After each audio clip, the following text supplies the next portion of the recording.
listening to the Arcade Radio Network. Good evening, and welcome to another hour of Amiga Retro Music. Ho, ho, ho, ho. This is the Amiga Flashback Christmas Speciality Special something. This is DJ Demon, and we got some nice tunes that are, well, Christmas crap, I guess, or maybe Christmas bullcrap. And yeah, we'll be talking about the CDTV, Forndata, and CD32.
Christmas Mega Mixi. Yep, this is the Arcade Radio Network and Amiga Flashback. Well, we are soon going to talk a little bit about Forndata, that as I am speaking right now is still underway. But before that, some more music, Living In.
So let's report from Forndata. It still has a few hours to go as I am speaking here.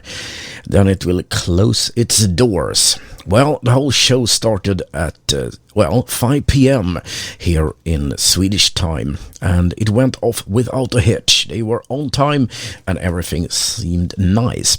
But technical problem arose pretty fast. They had to fight a little bit with the technology to get John Hertel or Chucky into the interview. But it worked, and we got an interesting story from a guy who is kinda like a legendary here in Sweden.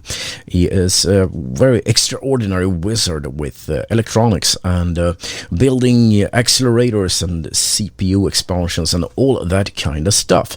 He told us some stories about his technical challenges, but also the challenges that are more social when you're building stuff for a community such as this. Right, I really liked that. It was cool. And one thing I got to say, I have never seen him before, and he did not look anything like I had expected him to. So that's it. Then we went into Amiga Christmas and non-Christmas demos, and of course 64 Ditto. Very great. Some of them we've seen before and some were, well, new to me at least.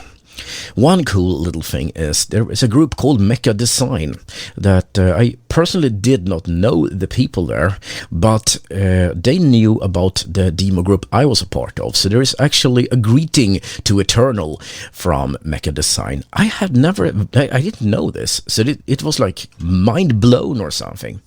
Well, a few hours to go and more interesting stuff coming up there. So we have to talk a little bit about, maybe next Amiga flashback or something.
No, Mr. Schwarzenegger. I expect you to die. Oh, okay, wrong line. Anyway, we will be reporting a little bit about Forndata and the demos there. They have a competition coming up. And I say coming up because I'm recording this 7:30 here in Sweden. And the demo competition will start in, well, half an hour. And as you're listening to this has already passed. It's called taping stuff. It's weird.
Big Bang 2.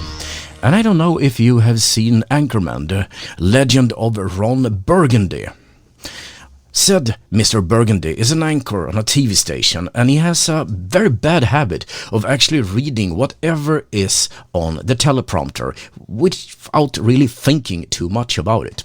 It's used against him by adding the F word to the teleprompter, causing him to say, "F you, San Diego." Well, that's not very classy, right?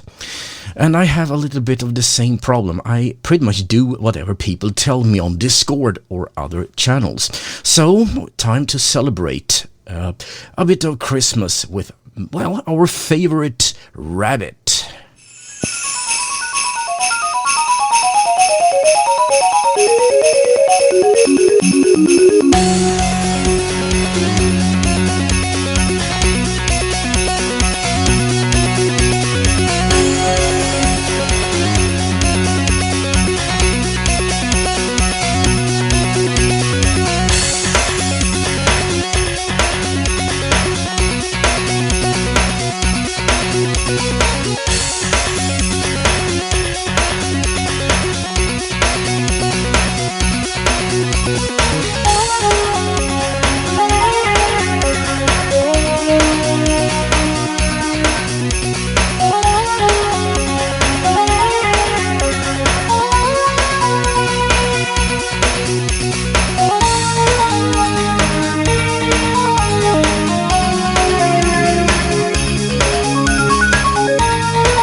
Mr. Rabbit, and that's from the game Jack Jazz Rabbit. And thanks Chris for coming up with that suggestion. It's a really cool game. I don't think it ever existed on the Amiga, but anyway, you don't have to be that fixated on it. I mean, sometimes you have to be able to play something that isn't strictly Amiga, so why not? Well, what can I say? I'm watching and listening to the Forndata music competition here, and the first music I heard here seemed to have misspelled Santa. I'm pretty sure it's not supposed to be spelled Satan.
Dr. Awesome with Now What? And the next song, when I was researching it, I wondered, what is go to 80? I kind of remember there was a command for, or a program for the C64 that could switch you into 80 column mode. But it turns out that was really the wrong answer. Go to 80 is Anders Karlsson, a Swedish artist. And, well, Christmas tunes is in right now, isn't it? So it's called Christmas.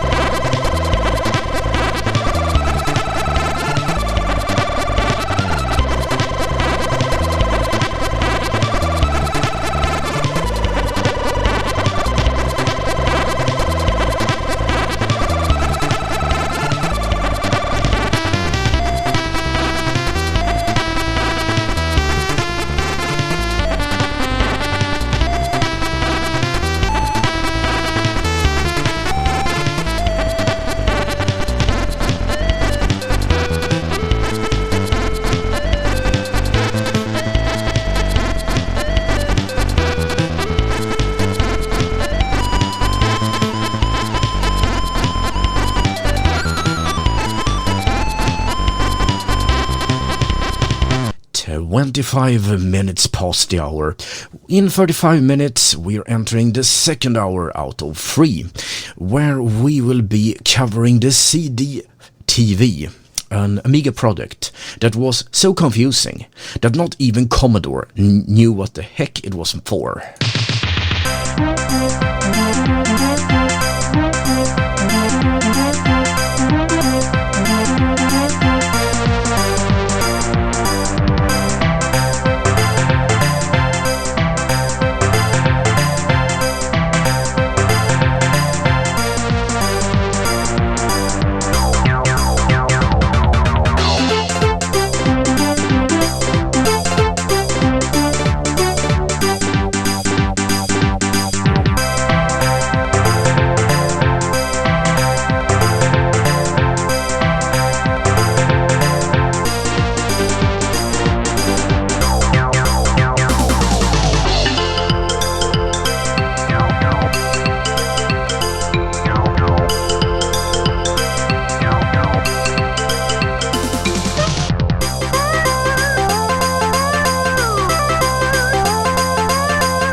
Logo 5, this is the Arcade Radio Network, and we keep spinning the vinyl that isn't vinyl, never was vinyl. Actually, we're spinning something that isn't even a disc.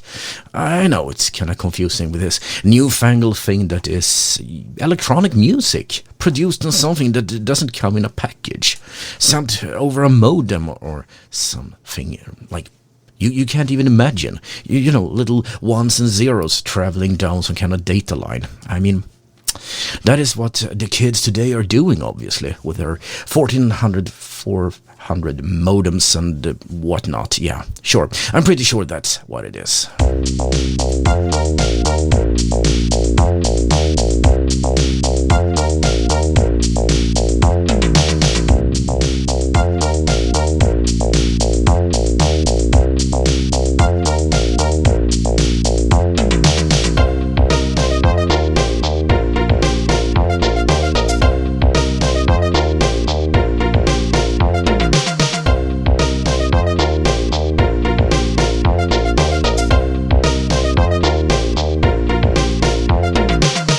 if there's a pattern here, it seems to be that all those songs are super short. I think I'm recording speech after speech and I get nowhere. And then I look at the lengths and say that, yeah, alright, they are shorter than any time you would need to get something done in a microwave oven. And that's not a good thing. So let's take a little bit of a break with a nice 7-minute long tune.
Derricade Radio Network. The tunes you remember, the ones you never heard, and the ones you laugh at. Swedish customs can be a bit weird sometimes, especially if you come from somewhere else and look in here and wonder, what are they doing? We have something called julbord, which is translated to Christmas table, and that is a table full of all the kind of nice things that you like sausages, meatballs. Yeah, it's Sweden, so don't complain. Different kind of fishes and some sweets, and you just walk around there and pick up what you need, and you walk many times over and over again until you're kind of full and promising yourself never to eat that much again. And that's pretty much what it's about. A friend of mine said, we have a day where we need to work, and that was yesterday. So he was coming out to my house because we are building a documentation system here in order to, we hope to be able to sell it later. And he said, we should have a julbord. And I say, yeah, sure. Is it anything you don't want? I don't like fish. And he was like, are you crazy? That's pretty much most of the julbord. I mean, we can't even make it happen. But there is some kind of, what should I say, common language you can speak with any Swede. And it's called O.P. Andersson. That is actually not vodka, it's what we call brännvin. It's like vodka, but with a lot of seasoning in. And that is something every Swede, no matter if he came here 5 minutes ago from another country or have lived here for his whole life, can agree on. Vodka is crap. Brännvin, that's where it's at.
dramatic. And before that, it was a song called Freedom.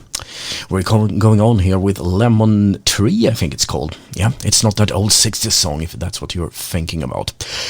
Well, seems like Forndata is going on with new C64 tunes. I'm gonna just zone out a bit and check them out.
Can't really say if the demo creators here in Christmas time have gone knocking futs or something. Really no idea.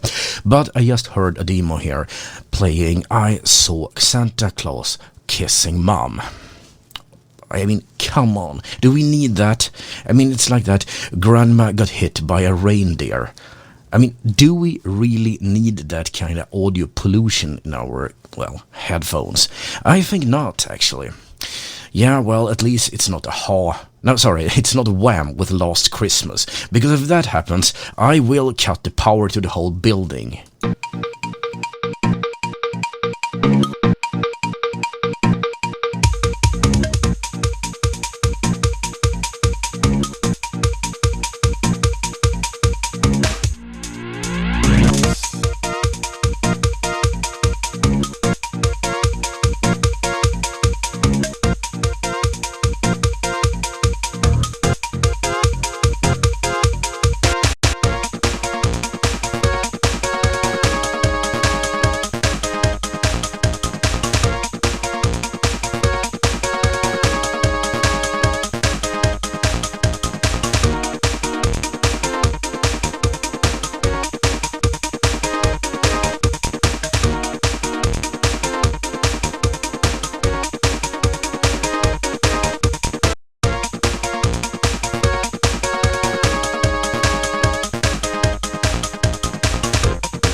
And now it's time for your physics lesson. I'm going to explain to you how freezing alcohol works. Well, minus 37, or is it 39 degrees centigrade, that is when alcohol freezes. So if you take alcohol, in this case this O.P. Anderson I was speaking about previously, and you put it in the fridge, and now you decide to pick it out, which I just did. Well, it's minus 25 degrees in the fridge, so it seems no problem. But actually, the alcohol cannot be poured right now. It has the kind of consistency of glue, and I can't get it out of the of the flask. I don't know how to do it. I don't know. This is not the way I wanted to celebrate Christmas. I have to get a beer.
I think that's convention or something. Again, those screwed up file names. More Christmas music coming up right now. We're leaving the first hour, and when I look at the screen here, it seems to be the Royal Belgian Beer Squadron. Yeah, that's the name of the demo group that is playing a demo here. RBBS, it's what they call themselves. It's fun to see that in this day and age, the old retro, computer scene is still so much alive.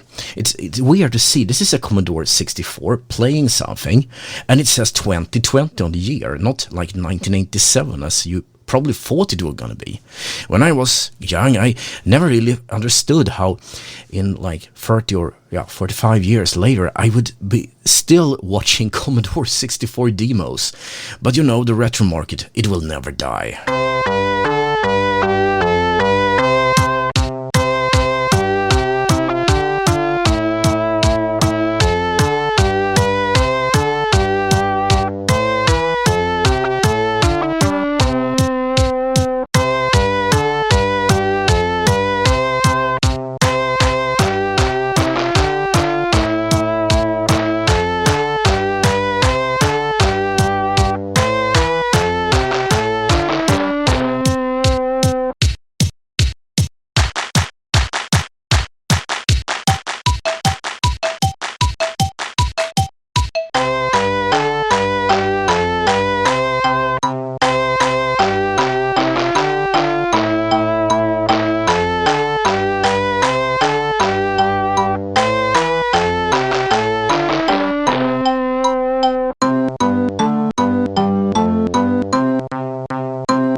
Arcade Radio Network, presenting you with back-to-back Christmas because you deserve it, or something. Make something up, I don't know. It's Amiga, it's modules, it's great.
Dr. Awesome with Christmas Spirit. You can say it's more like a retro spirit, perhaps. I don't know. We're going on into the second hour here on the Arcade Radio Network. And at that time, as I promised, we were going into the history of the CDTV. One of Commodore's last failures. The one that may have started the tipping point that would be the beginning to the end. And that was before the infamous A600.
listening to the Arcade Radio Network. Good evening, and welcome to another hour of Amiga retro music.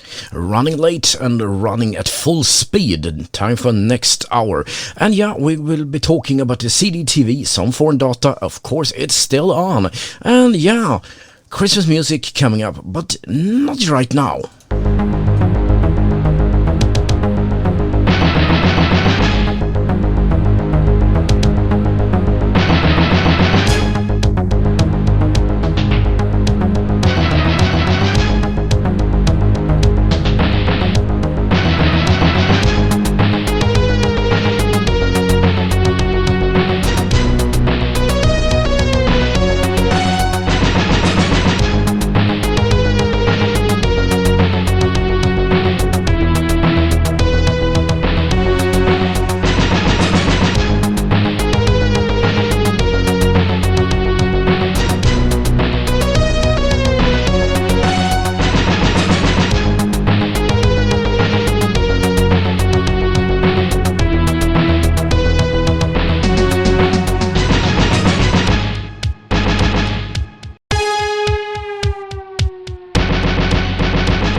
I lost the war. I am a broken hero. I admit as much. I tried. I fought a good fight, but I could not, in the end, make it to victory. It was not meant to be.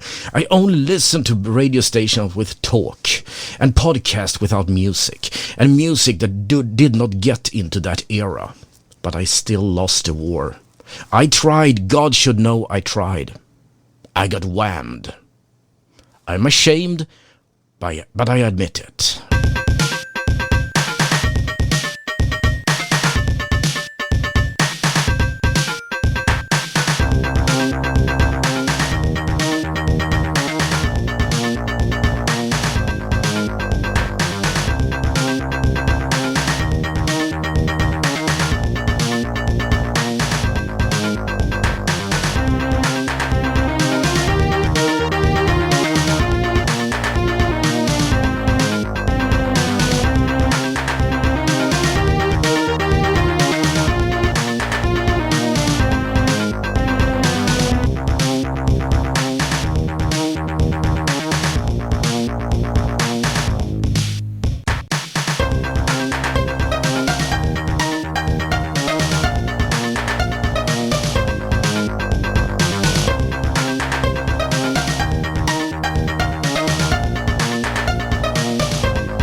How it happened, you ask? Alright, I will tell you. It was Forndata. A Commodore 64 would never do such a thing to me, but it did. I don't know how to say it. The pain is grievous. But the truth is, a demo played that bloody song with a 64 SID chip. the ultimate stab in the back. Last Christmas. Screw you, Wham!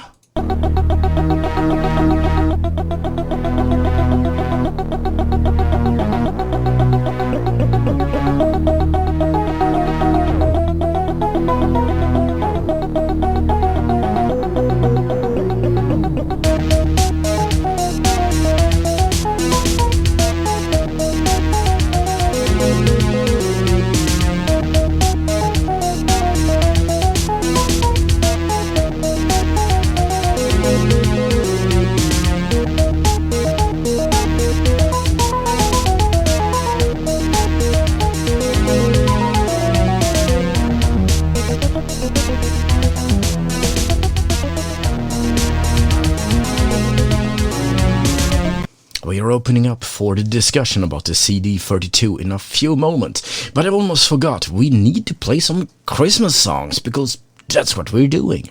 This is Christmas number 99, that's more than Mambo number 5. Santa Claus comes tonight. No more days to count, but the even longer wait begins. The suspense of having to wait from bedtime till morning. Yes, kids all over the world say their prayers and go to sleep, knowing that when they wake up, the little fat man with the long white beard will have stopped by their houses and left the answer to a wish from the most wonderful, magical sack there ever was. It is important to remember the true meaning of Christmas. It is important to remember the true meaning of Christmas. It is important to remember the true meaning of Christmas. It is important to remember the true meaning of Christmas. It is important to remember the true meaning of Christmas. It is important to remember the true meaning of Christmas. It is important to remember the true meaning of Christmas. It is important to remember the true meaning of Christmas. It is important to remember the true meaning of Christmas. It is important to remember the true meaning of Christmas. It is important to remember the true meaning of Christmas. It is important to remember the true meaning of Christmas. It is important to remember the true meaning of Christmas. It is important to remember the true meaning of Christmas. It is important to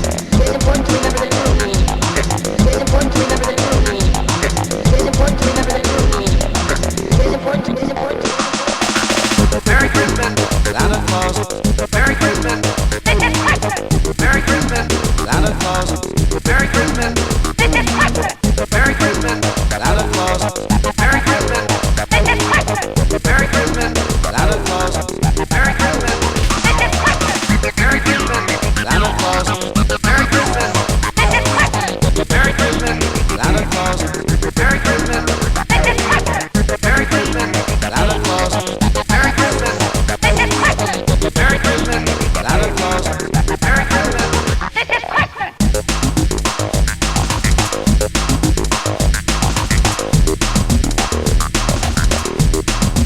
Claus.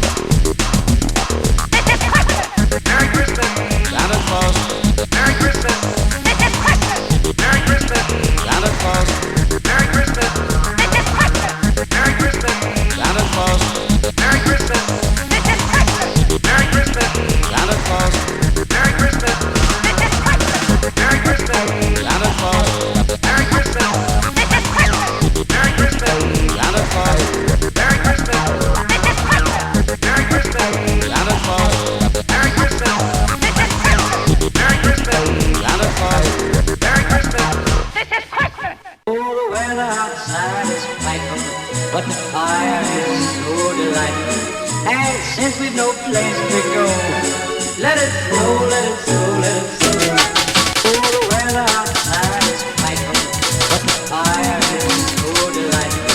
And since we've no place to go, let it snow, let it snow, let it snow.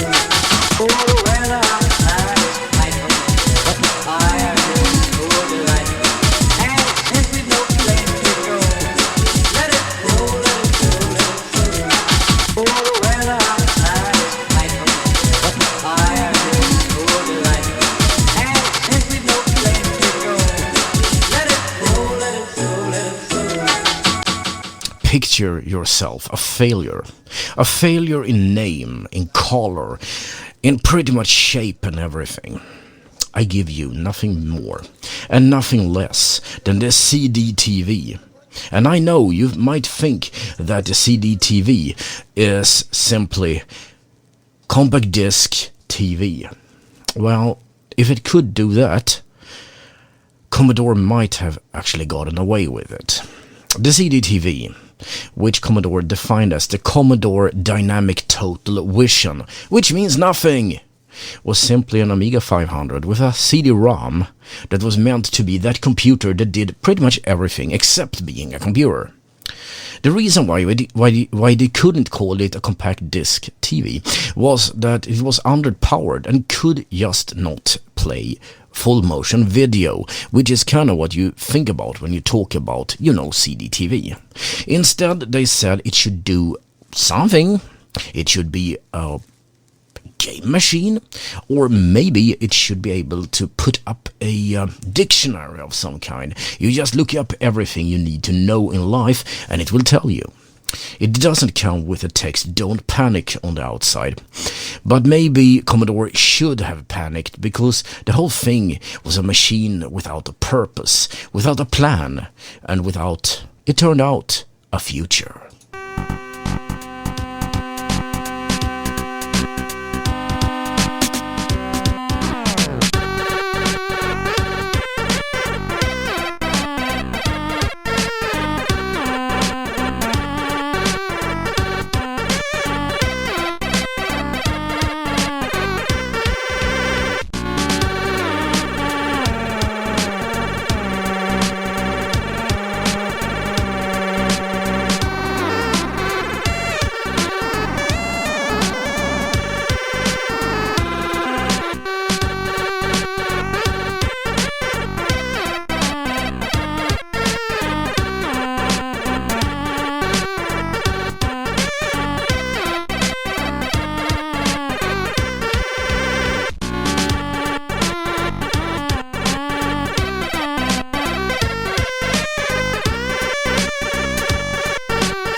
It's looking a little bit like Christmas.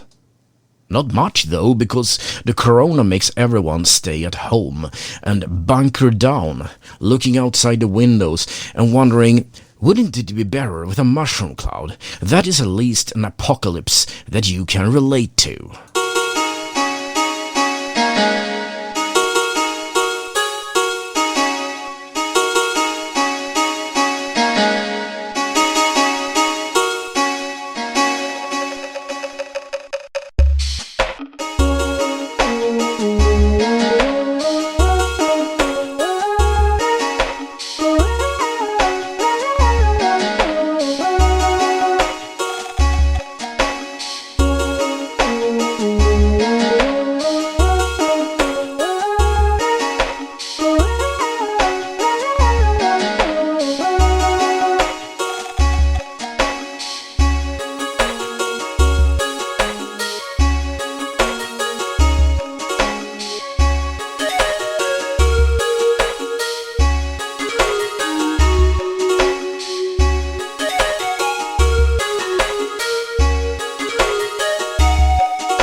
The Arcade Radio Network. Remember the BBS scene in Sweden? Go to the.Arcade.net to read the histories. They are in the Swedish language. Yeah, all right. All right, fine. Let's talk a little bit about the CDTV. I'm going to split it up between the hardware, the software, and what really did happen. First of all, you should know something about the CDTV. When I started out, I said, yeah, I remember that. It was that failure they did in 1990. The time when Commodore was really not in a good shape, but still had the chance to recover. But that turned out not to be true. Actually, the CDTV, it was presented in 1991 in March in the Consumer Electronics Show in Las Vegas. 1991! That was a time that Commodore needed to fix their things. They were like 1 year past the point of no return. The PC did VGA. And the Amiga did better than EGA, but not much. Back in 1997, the Amiga 1987, the Amiga could not be beat. It was almost as good as VGA, but with a fraction of the price tag, and the VGA was not ready yet. But in 1991, the PC was taking off, and Commodore did start up with some really shitty specs, if I may say so. It was an Amiga 500 with a CD-ROM that was 1 time speed, which meant that it was slow, like morass. It was yesterday's technology at tomorrow's price. Yeah, you're seeing what this is going to be like.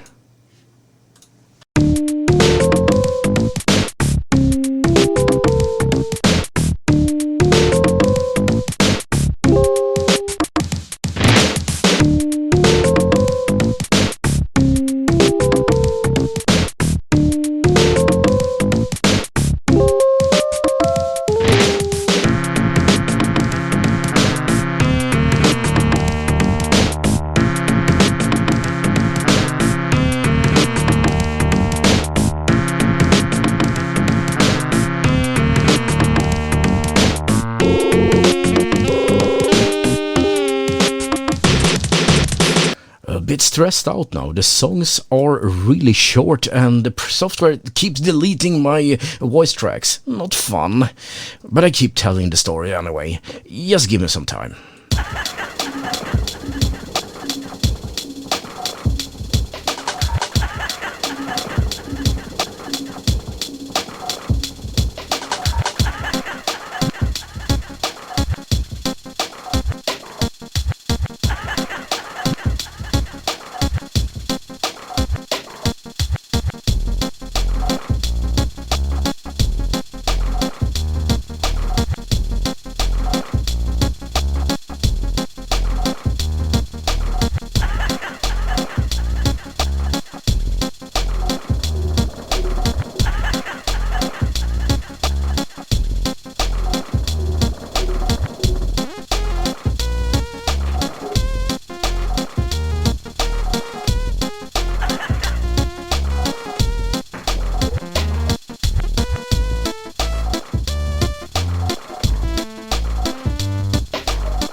Right, the software has screwed up a bit, so I hope you can forgive me that I'm a little bit pressed here with the time.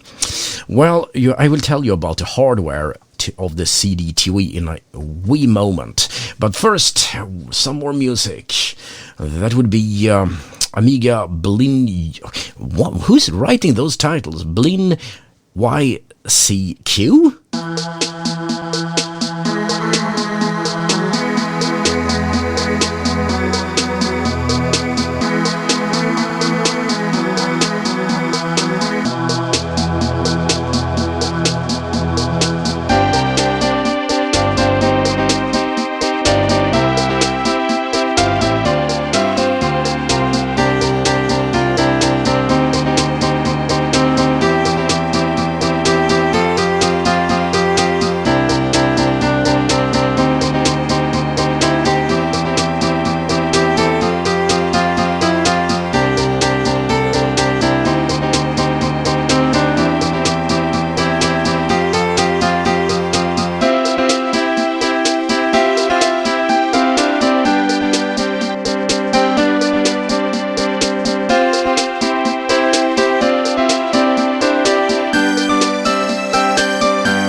Network. We are on YouTube.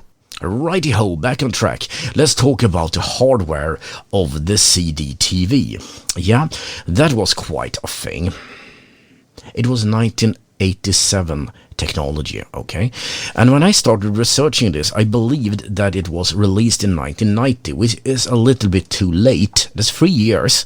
And back in the 80s, 3 years was the difference between hardware and very advanced hardware, which looked like alien. I mean, just think about it. 1982, C64, 1985, Amiga, first one, 1987, Amiga 500. They are so different in what they can do. So 1990, Amiga was kind of hard-pressed to keep up with the PC, which was getting better and better and better. But that's not the truth. The truth is that it was released, the CDTV was released in 1991, the same year that Commodore released nothing else than the Amiga 600. Two mind-boggling mistakes. Old hardware, the Amiga 500 with a CDTV and some upgrades. That was what the CDTV hardware-wise were. And they had no idea what it was meant to do. I hope I haven't said this before because I lost some of the tracks. Thank you, PlayIt Live. The Amiga 500... yeah, okay, it was old stale technology, but it couldn't even do FMV or full motion video. And that is the reason why the CDTV wasn't called compact disc TV, and instead had that weird name that was Commodore Dynamic Total Vision, okay? So, what can I say? It's not a good thing.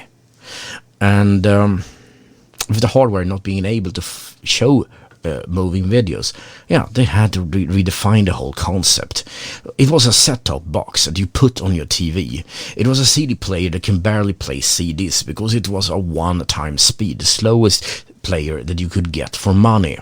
And to make things worse, if you put the CD player on your TV, you will probably not be able to connect it to your hi-fi. So it was on the wrong place with the wrong premises, and everything was just not set up well. But you might say, what about the software? Well, let's talk about that.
Xmas. Yeah, so what about the software? Was that any good? The Amiga pretty much rehashed the old titles, but this time on a CD-ROM, which meant that there was very little new material for this CDTV system. Some, I guess, but Commodore was hard-pressed to find exactly what it needed to breathe a new life into the new machine. So you got the same old games, and we're going to talk about the CD for too, so remember what I'm saying, because this problem comes back a few years later. Well, okay, there's one game that was made specifically for the CDTV, and it is a laugh fest. It's probably one of the funniest games I've ever seen. Never had it, but I saw it on YouTube, and it's crazy. It is some kind of adventure, puzzler, what have you. You land in... Oh, yeah, land. It's a train that seems to have wings or whatever. You land in a western town. And if you choose not to continue the game, which it allows you to do, your last point of return, trying to get out of the nightmare that's about to happen, then the train flies away, and that's after you kick a child in the head. That is a weird game, but if you choose to elect to play the game, poor you get off, and not in a good way. Instead, you're walking around in a western town, on a horse without a name. Jeez, I don't know. But you could walk into a saloon and you can seduce a prostitute. You can walk around trying to steal a horse, and if you do, the horse will kick you to death. And you're chasing some bad guy. Really, the plot isn't that important, but a split-second wrong decision, you die, and you have to restart. That becomes tedious pretty fast. And eventually you solve the mystery, but by this time nobody really cares anymore. It seems like it was drawn in, paintbrush for Windows. And that's quite a trick given the fact that paintbrush hardly existed back then. It's the shittiest graphics that have any excuse to be. But it wants to be full motion video on a machine, as I said, that cannot handle it. So what can you do? You do some really crappy animations. Like, GIF animes are wonders. I'd rather look at those than this game. It is a horror. It took until many years later with Kung Fu. I will talk about that before it was bested of being the worst thing that ever happened to the game industry. By that you do understand that the CDTV was doomed.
Yeah, this is a song that I want to dedicate to Time Walker on Discord forum. Reason? Well, he was the one who thought it was fun that one of the songs were called Bullcrap, Christmas Bullcrap. And I agree, it is funny. And now you heard it, that was Christmas Bullcrap. Alright, thanks for listening, guys. I really love the fact that you keep coming with the comments and stuff on Discord. I mean, it makes it much more funny that way. So all of you keep listening. Anyway, we are almost done with the CDTV. And the world was almost done with the CDTV pretty soon after it launched. Okay, so you want software. The games are not much to go by. What about productivity? Let's take a little bit of a theoretical lesson in stupidity, Commodore style. Assume that you're sitting in your living room with your girlfriend. And you just happen to wonder, Uruguay, how many people live there? Chief says, yeah, I'm gonna check it out. You say, I will beat you to it. So you take your CDTV, connect it to your TV, start everything up, boot on the CD-ROM that have the dictionary that Commodore said this is the future of everything. After 5 minutes booting, clicking on icons, running around, and now you should remember the CDTV, unless you bought it, had no keyboard. So you had to kind of write in Uruguay with some other input method, and not as sophisticated as a normal smartphone. Okay? After 5 minutes, yeah, well, you had the answer, and your girlfriend looked at you and say, yeah, it took me 30 seconds to go into the library, that is, the bookshelf, open up the dictionary and look it up. Well, sorry, Commodore, that did not work out well for you.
Did I mention the CDTV had no keyboard? Yeah, I did. Now good luck trying to, write a document in, I don't know, ProWrite or Final Writer. You know, those pretty decent to good word processing suits you could buy for the Amiga. But you had to buy the keyboard, and you already spent a lot of money on that piece of garbage. I'm sorry, I don't like calling an Amiga a piece of garbage, but I am going to make an exception for the CDTV. So obviously you couldn't do that. And I mean, people are not made of money. You could have bought a real computer for that money. Not a 3-year-old, 4-year-old piece of things that was good once, but you stripped it down so you have no way of actually controlling it. And how do you plug in a printer to it? Yeah, well, I think you could actually do that, but by this time you were probably thinking about throwing the thing in the garbage and trying to remember to forget that you ever bought the thing.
Close to the end of the second hour. We get one more hour and we're going to talk about the CD32. That's a second try from Commodore to actually build a gaming console. I would say the CDTV, somewhere they must have thought it's a gaming console, maybe. So you do understand, if Commodore doesn't know what they're building, it's hard to say if the CD32 was the first or the second gaming console they ever built. But I'm gonna go out with it's the second one, and it was a much better thing. Hardware-wise, it was super cool, and it was released in a time where it really could have made a difference. But the question, of course, being is, did it? Yeah, we're going to talk about that. But let's just wrap up the CDTV. It was not meant to be. And you can, of course, be very bantering, as I am, and start laughing about Commodore's stupidity. But no one can predict the future. Hindsight is always 20/20. So what are we going to do about it? You've probably done mistakes like this yourself, and you thought something would be good, but it wasn't. But still, a little bit of foresight in a world where Commodore's biggest problem was the PC. A train I don't think they really understood that they were looking into the headlights of. And that's never a good thing, is it? Especially not when you're standing on the track.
listening to the Arcade Radio Network. Good evening, and welcome to another hour of Amiga Retro Music. Yeah, good evening. Thank you for listening. It's time for the third hour of the Arcade Radio Network.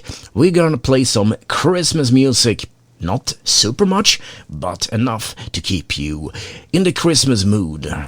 And we're also gonna take a little look at the CD32, the last hurrah of Commodore.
Inspiration, and we are going on with a Christmas song called Christmas Card 95. Nice, yeah, it is.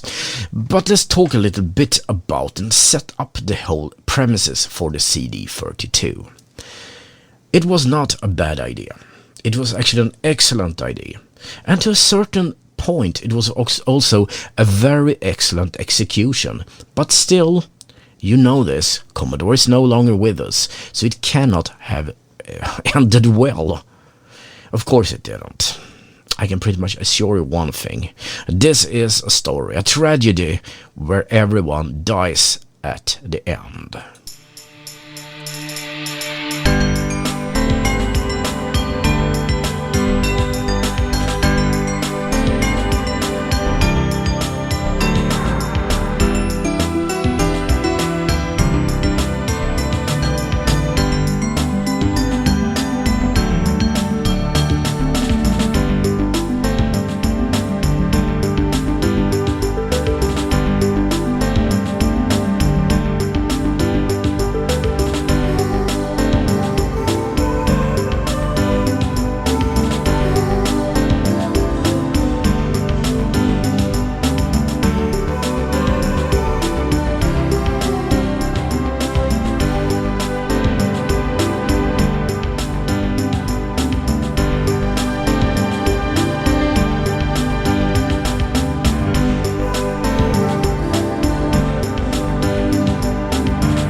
You know how you're supposed to tell this story, don't you?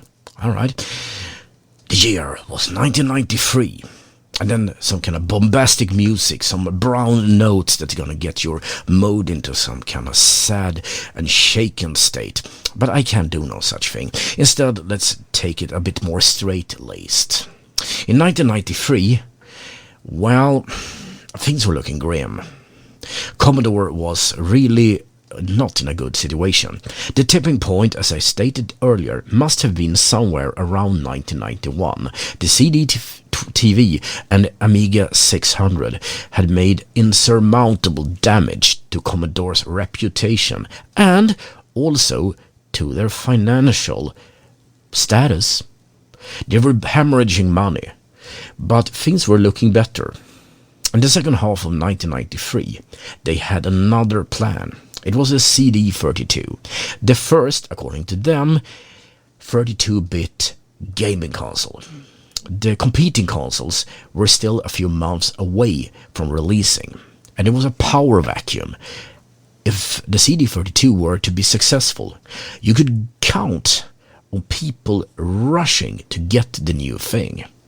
Commodore was well positioned to make a difference. And what was the hardware they had for the CD32?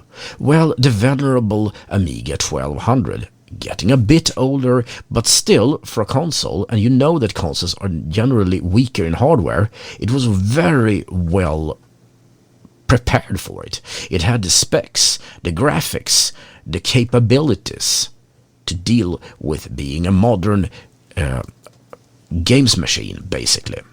So when it came out in September 1993, it was equipped with a 2-time, faster than that is, CD-ROM, and basically a cut-down 1200.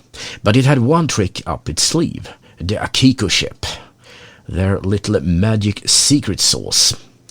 Well, some music while you ponder on what that could have been.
that.The. I need that song like a kick in the head. Okay, I should stop being so, I don't know, no, pessimistic and stuff. But we're talking about Commodore, so it's easy to become like that. So all right. Everything was set up. Everything was ready for the big time. And what about Akiko then? Well, Denise was the fine little ship that made it all happen in the old days. The graphics chip that made the Amiga basically. The Akiko implemented the AGA chipset, the same chipset that was used in the Amiga 1200, but with a twist. Okay, I'm not going to go totally technical with you, but there is a difference between bitplane graphics and chunky graphics. Amiga and older computers used bitplanes that work a little bit like if you have, I don't know, like GIMP or some other kind of drawing program. You have layers where you put different things on. Now imagine layers but with different kind of colors. Then you have the bit plane. And 8-bit planes meant 256 colors. 6-bit planes was 32 colors. It's 2 to the power of whatever bit planes you're using. But as a slow method of doing stuff, really slow one, at a higher amount of colors, it's inefficient. But Amiga was built with older technologies with less colors. The PC used something called chunky encoding, which is a more efficient way of making graphics work in a picture or in a moving something.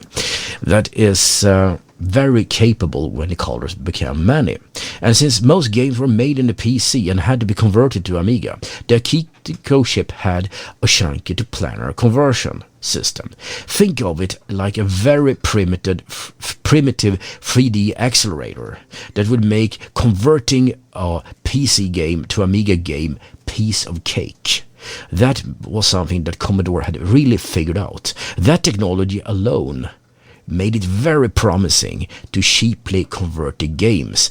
The Commodore Amiga was back in the game again.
Christmas, hey ho!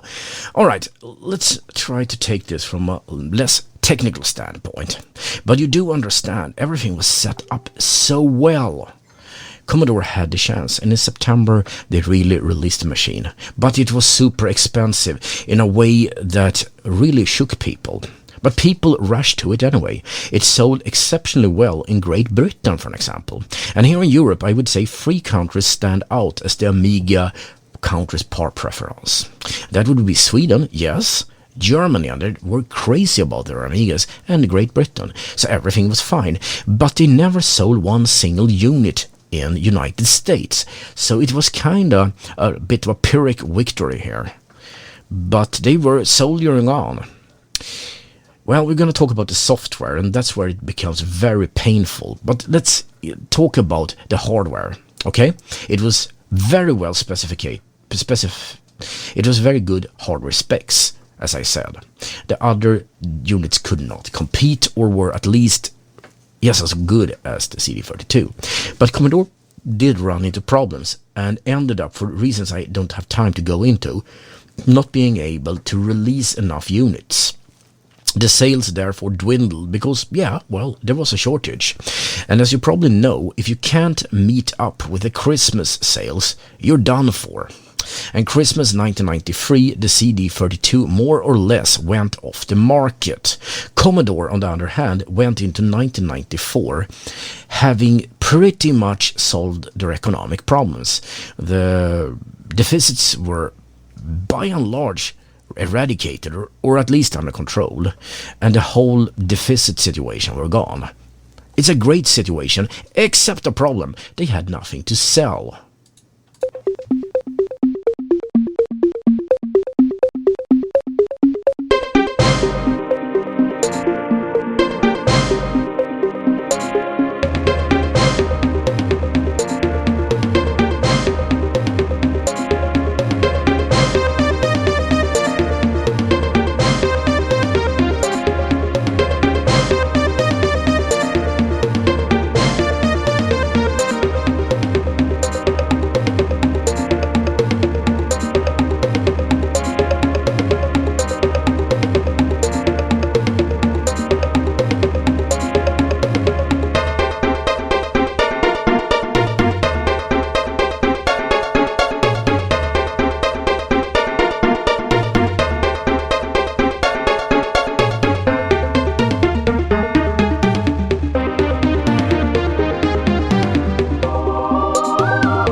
Don't worry, we have not forgotten about the Christmas promise. Next thing is gonna be a Christmas hit collection.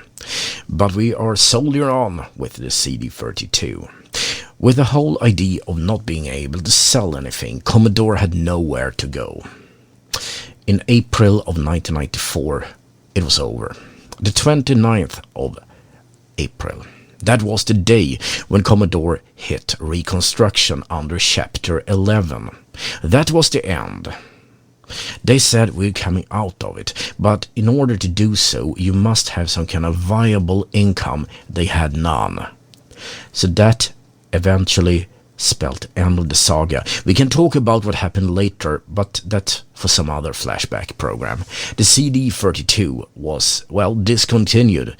But there is one more story. They actually attacked. Seriously, mercenaries attacked the factories after Commodore's foreclosure because they wanted to confiscate the CD32s because they had a value. That's how far that went. And who sent the mercenaries? Well, the people that Commodore had, they owed money to, basically. So that's how far it went. You can probably understand that there was nothing you could do back then. But could it have gone better? Let's take a look at the software. Was that such a bad thing?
Christmas hit collection, and we are in a Christmas mood yet again, so some will come here.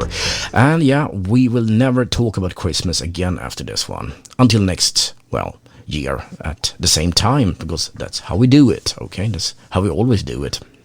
So the games. Yeah, Commodore could have done great strides in instilling confidence, but they did the quite opposite. They gave different stories to different game developer studios on how the product would work and how they would go about selling the stuff. Plus, Commodore, everybody knew this, was pretty close to bankruptcy. That meant that the companies, the game studios, did safe bet the whole thing. They took old games, put new intros on them, and new music, and sold them as new. This meant pretty much that they repeated the mistake that were made with the CDTV. This also means another thing.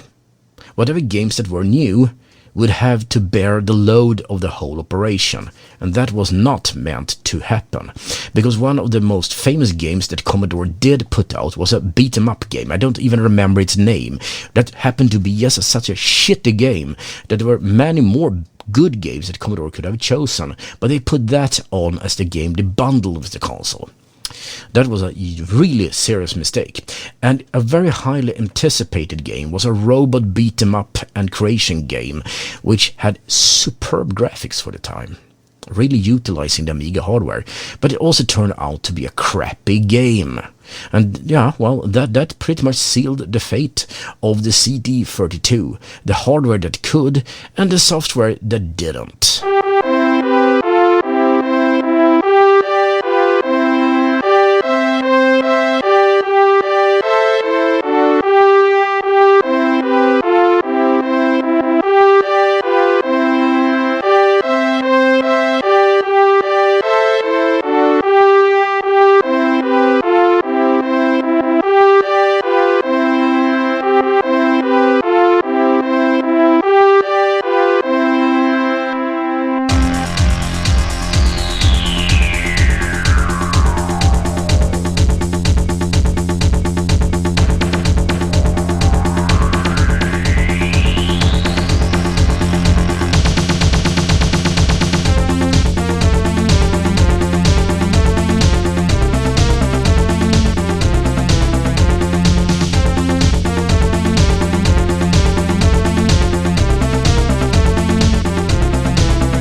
Christmas Mix 92. We're going to enter a Christmas orgy. Yeah, that's the name of it. Doesn't seem too bad, but really, I don't have time for that. We gotta finish and wrap this thing up. So what was it with the CD32? We can discuss it as much as we want to, but it's yet another one of those failures that are so easy to just blame on bad foresight, because foresight is always bad. But we can also notice that the timing was right, and a number of coincidences and a number of mistakes. It is like the full memorandum, a book written in the Atrocity Archives series. It has a wonderful quote that says, "One fuck-up is seldom alone. It is a series and strings of errors leading up to it." And that was what it was. That's the only thing I can explain it as. But it's a sad thing, and maybe we come back to that always existing explanation to pretty much everything, and that is that the home computer era was over. This may have been the last thing they could do, but they failed. As most companies eventually fail. That is a rule. That is something called survivor bias, really. You only remember the companies that made it, not the many that were left by the curbside as a warning to everyone else.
Dr. Awesome Early Light.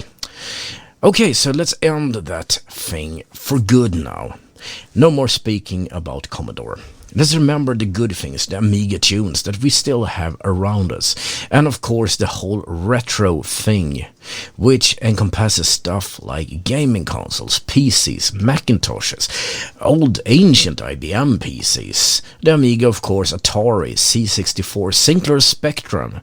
We have played games since the late 50s. One of the first games ever released that I know of was made on an oscilloscope. Seriously. I mean, it is a grand tradition, really, and it will continue long. The latest game I got my hands on is Cyberpunk 2077, and when I look at it, it's amazing, the whole journey that we've gone through. The Arcade Radio Network. Best enjoyed in the glow of your modem's lights.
So what's up with the Christmas then?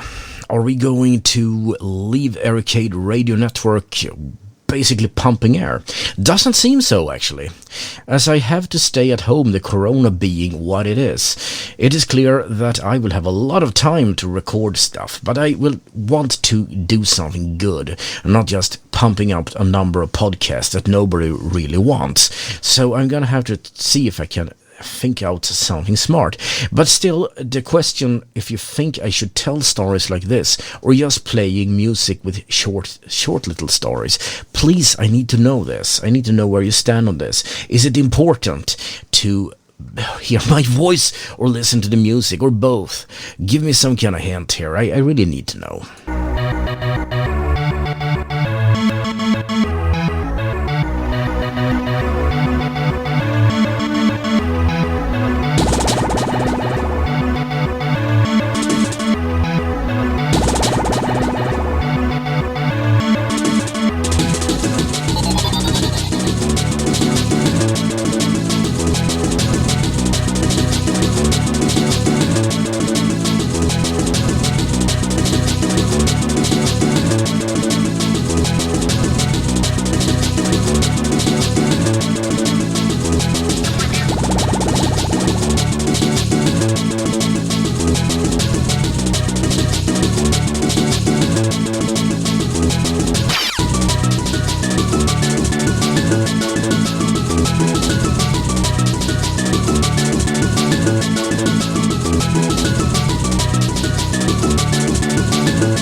Maniac. And after that, well, we are gonna have the Christmas remix, looking over at Discord. Some comments about, Dragon Age.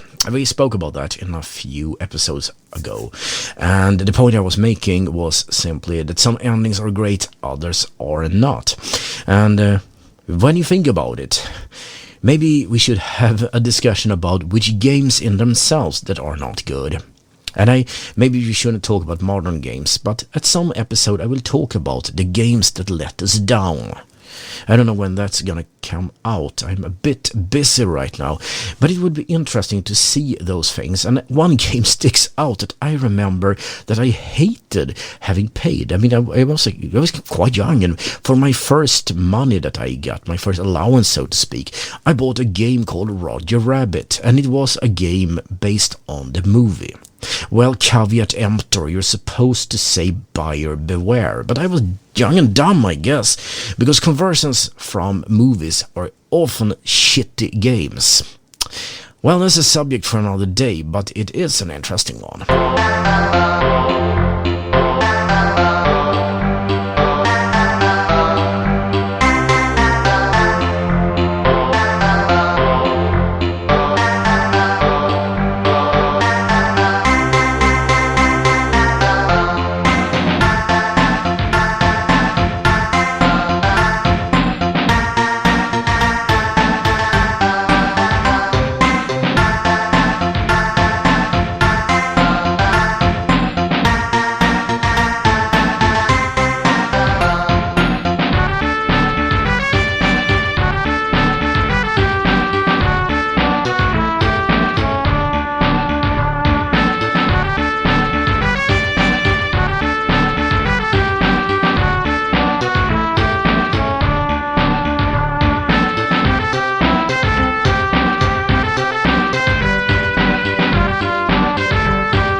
cute.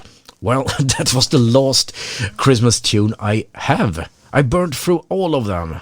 And in a nick of time, because... Saint Nick? No, stop doing that, Eric. Focus. It's actually time to say goodbye right now. The Amiga Flashback 3-hour Christmas special, what do you want to call it, is over. And when I look into this Forndata thing, it's still going out there, but it's also winding up here slowly. So I'm gonna go back, drink some of this OP, this overpowered, if you want to, vodka with seasoning. That is so Swedish. Brännvin. That's the thing. Yeah, I know I said it. I'm gonna say it again. That is the shit. Thank you for listening. This is the DJ Demon. The me, that is. That is, well, soon gonna hit the sack and sleep. Because that is the funniest thing in my age that you can do in a bed.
Christmas tunes leading you out into that good night. Don't walk into the light. But otherwise, yeah, stay safe out there. Corona is making a third, second, fourth, whatever comeback. So you might want to be a bit careful out there, because death is something you just catch once. And remember, we are available on radio.Errata.net. Support this station if you like it. No, you don't have to pay me anything, but keep forwarding the message. Tell your friends that, hey, listen to this, because it helps. Bye-bye now.